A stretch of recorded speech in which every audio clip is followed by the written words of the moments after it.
بسم اللہ الرحمن الرحیم۔ ایک شخص کی اپنے رب سے سچی محبت کا واقعہ۔ حضرت عبدالواحد بن زید رضی اللہ عنہ مسائل چشتیہ کے سلسلے میں مشہور بزرگ ہیں۔ فرماتے ہیں کہ ہم لوگ ایک مرتبہ کشتی میں سوار جا رہے تھے۔ ہوا کی گردش نے ہماری کشتی کو ایک جزیرے میں پہنچا دیا۔ ہم نے وہاں ایک آدمی کو دیکھا، وہ اپنے بتوں کو پوج رہا ہے۔ ہم نے اس سے پوچھا کہ تو کس کی پرستش کرتا ہے؟ اس نے اس بت کی طرف اشارہ کیا۔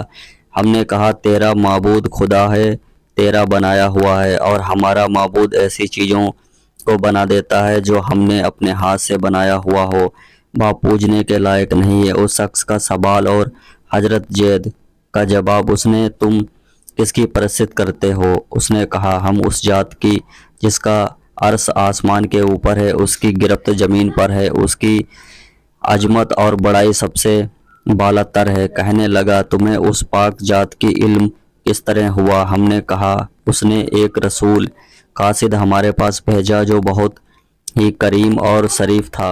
اس رسول صلی اللہ علیہ وسلم نے ہمیں یہ باتیں بتائیں۔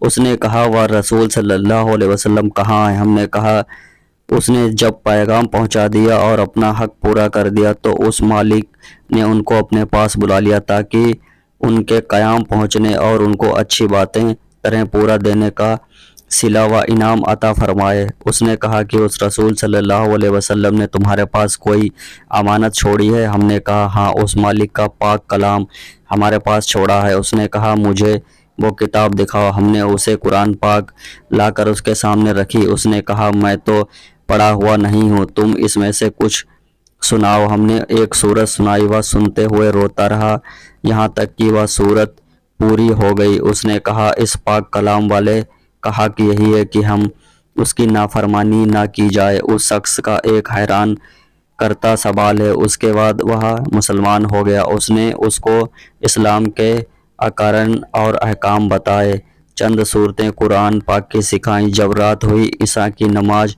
پڑھ کر ہم سونے لگے تو اس نے پوچھا کہ تمہارا معبود بھی رات کو سوتا ہے؟ ہم نے کہا کہ وہ پاک ذات ہے، حی القیوم ہے، وہ نہ تو سوتا ہے اور نہ ہی اسے اونگ آتی ہے۔ وہ کہنے لگا کہ تم کس طرح ناقدر نالائق بندے ہو کہ آقا جاگتا رہے اور تم سو جاتے ہو۔ ہم نے اس کی بات سے بڑی حیرانی ہوئی۔ ملک واپس آنے پر ہم اس جزیرے کے پاس ہونے لگے تو وہ کہنے لگا کہ مجھے بھی اپنے ساتھ ہی لے چلو تاکہ میں دین کی باتیں سیکھ لوں۔ ہم نے اسے اپنے ساتھ لیا۔ جب ہم سیدان میں پہنچے تو ہم نے اپنے ساتھیوں سے کہا کہ یہ نو مسلم ہے، اس کے لیے کچھ معاش و فکر بھی چاہیے۔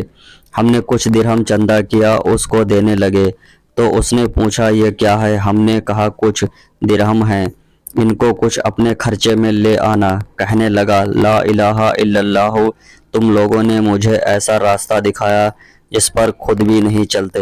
میں ایک جزیرے میں تھا، ایک بت کی پرستش کر رہا تھا، خدا پاک کی پرستش بھی نہ کرتا۔ اس نے اس حالات میں بھی مجھے جایا اور ہلاک نہیں کیا، حالانکہ میں ان کو جانتا بھی نہ تھا۔ بس وہ اس وقت مجھے کیوں جایا کر دے گا جبکہ میں اس کو پہچانتا بھی ہوں، اس کی عبادت بھی کرتا ہوں۔ اس شخص کا آخری وقت 3 دن کے بعد ہمیں معلوم ہوا کہ وہ اس کا آخری وقت ہے، موت کے قریب۔ ہم اس کے پاس گئے، اس نے پوچھا کہ تیری کوئی حاجت ہو تو بتا۔ کہنے لگا کہ میری تمام حاجتیں اس پاک ذات نے پوری کر دیں جس نے تم لوگوں کو جزیرے میں میری ہدایت کے لیے بھیجا تھا۔ شیخ عبدالواحد رحمۃ اللہ علیہ فرماتے ہیں کہ مجھ پر دفعتاً اچانک نیند کا غلبہ ہوا، میں وہیں سو گیا۔ میں نے خواب میں دیکھا کہ ایک نہایت سرسبز آباد باغ ہے، اس میں ایک نہایت نفیس قبہ بنا ہوا ہے، اس میں ایک تخت بچھا ہوا ہے، اس تخت پر ایک نہایت حسین لڑکی ہے، اس جیسی خوبصورت عورت کبھی کسی نے نہ دیکھی ہوگی۔ وہ کہہ رہی تھی کہ خدا کے واسطے اس کو جلد بھیج دو، جس کے اختیار میں میری بے قراری حد سے بڑھ گئی ہے۔ میری آنکھ کھلی تو میں اس نو مسلم کی روح پرواز ہو چکی تھی۔ ہم نے اس کی تجہیز و تدفین کی اور دفن کر دیا۔ ایسے اسلامک واقعات، اسلامک ویڈیو کے لیے ہمارے چینل کو سپورٹ کریں. ویڈیو پوری دیکھنے کے لیے شکریہ. ملتے ہیں اگلی ویڈیو کے ساتھ. تب تک کے لیے اللہ حافظ.